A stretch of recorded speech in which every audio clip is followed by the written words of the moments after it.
नमस्कार, हिंदी आचार्य चैनल पर आपका स्वागत है। बच्चों, आज हम सूरदास जी के दोहे पढ़ेंगे। उससे पहले एक बार हम सूरदास जी का जीवन परिचय जान लेंगे।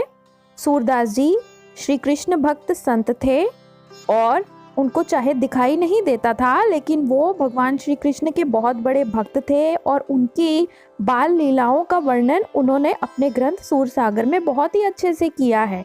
यानी कि एक ऐसे संत जिन्होंने कभी बच्चे को देखा नहीं, लेकिन भगवान के बाल रूप को उन्होंने बहुत ही सुंदर तरीके से समझाया है, बताया है।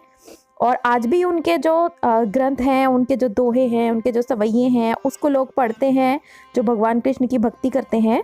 तो आज इस वीडियो में हम दोहे पढ़ेंगे उनके। तो चलो बच्चों, दोहों को अर्थ के साथ समझते हैं। प्रभु पूरन पावन सखा, प्राणन हूँ को नाथ। सूरदास जी कहते हैं कि जो प्रभु हैं, जो परमात्मा हैं, जो भगवान श्री कृष्ण हैं, वो तो पूर्ण हैं, वो अपने आप में पूर्ण हैं और वो पावन सखा हैं, वो एक पवित्र सखा हैं, दोस्त हैं, मित्र हैं। और प्राणन हूँ को नाथ है, यानी कि वो मेरे प्राण के स्वामी हैं, मेरे प्राणों के स्वामी, यानी कि मेरी जिंदगी के स्वामी हैं परमात्मा। परम दयालु कृपालु प्रभु, जीवन जाके हाथ।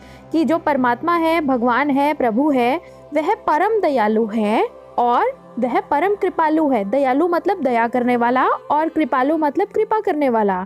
और जीवन जाके हाथ, यानी कि मेरा जीवन जो है वह उसके हाथ में है। जिन जड़ते चेतन कियो, रचि गुण तत्व विधान।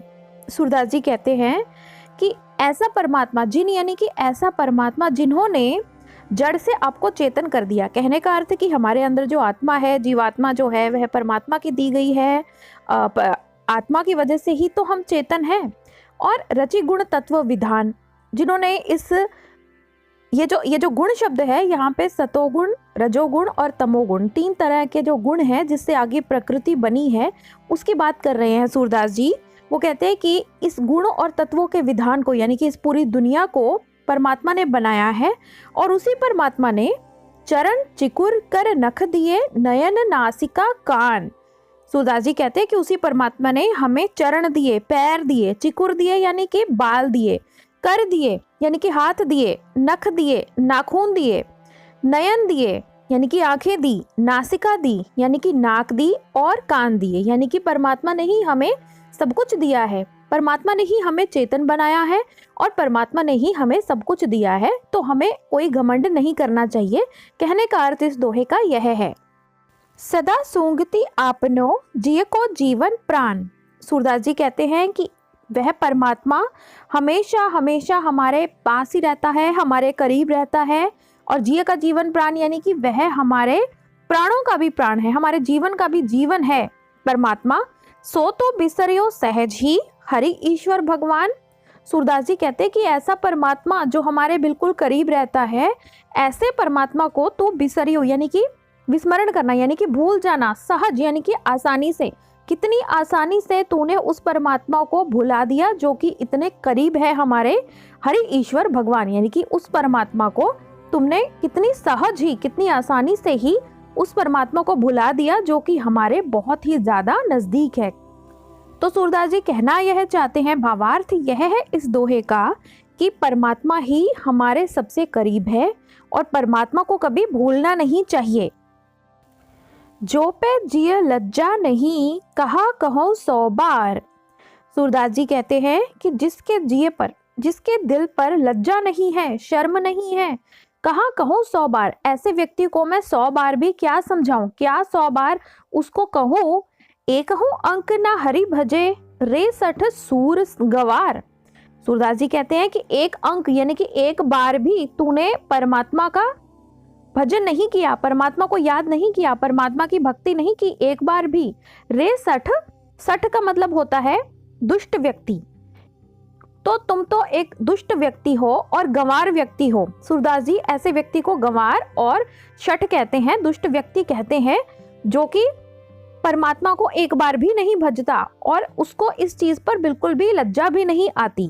यहाँ पर गंवार का मतलब गांव का रहने वाला नहीं, यहाँ पर गंवार का अर्थ जिसे अक्ल कम है, ऐसा कहा गया है। तो सूरदास जी इस दोहे में कहना यह चाहते हैं कि कभी तो परमात्मा को भजो, कभी तो परमात्मा को याद करो। सुन परमित पिय प्रेम की, चातक चितवती पार। सूरदास जी इस दोहे में कहते हैं कि सुनकर जो परिणीति है, यानी कि जो परिणाम है प्रिय के प्रेम का, यानी कि जिसे हम प्रेम करते हैं उस प्रियतम के प्रेम को करने से जो परिणाम मिलता है, उसको सुनकर चातक पक्षी जो है, जिसे हम पपीहा कहते हैं, तो चातक पक्षी जो है वह चितवती पार, वह बादलों के भी पार देखता है, बादल की तरफ देखता रहता है, बहुत दूर देखता रहता है, बादलों की तरफ देखता रहता है। चितवन यानी कि देखना, दृष्टि, तो उसकी जो दृष्टि है वह बादलों पर ही रहती है, दूर तक उसकी बादलों तक ही दृष्टि रहती है। किस चीज की वजह से? प्रिय प्रेम की वजह से। जब वह प्रिय प्रेम के बारे में सुनता है तब वह बादलों की तरफ ही देखता रहता है। घन आशा सब दुख सहे, अंत न आंचे वार। कि घन की आशा में, यानी कि बादल की आशा में, कि भाई बादल मुझे पानी देगा, बादल से मुझे मेरे ऊपर पानी बरसेगा, इस आशा में वह सारे दुख सहता रहता है और अंत समय पर भी वह याचना नहीं करता। याचे मतलब मांगता नहीं, याचना नहीं करता वार की, यानी कि जल की। तो कहने का अर्थ क्या कि जब कोई व्यक्ति, यहाँ पे उन्होंने पपीहे का उदाहरण देकर उन्होंने भक्ति की बात की है कि जो व्यक्ति परमात्मा का सच में भजन करता है, सच में जो परमात्मा को प्रेम करता है, वह पपीहा पक्षी की तरह या चातक पक्षी की तरह परमात्मा को देखता तो रहता है, परमात्मा का ध्यान तो करता रहता है, लेकिन परमात्मा से कुछ कभी मांगता नहीं है। तो बच्चों, आशा करती हूँ कि आपको ये दोहे बहुत ही अच्छे लगे होंगे। आपने मेरे पिछले सूरदास जी के वीडियो को भी बहुत पसंद किया था। इस वीडियो को भी आप देख रहे हैं, आपने पूरा देखा, आपका बहुत बहुत धन्यवाद। मेरे चैनल को सब्सक्राइब जरूर कीजिएगा। हिंदी आचार्य।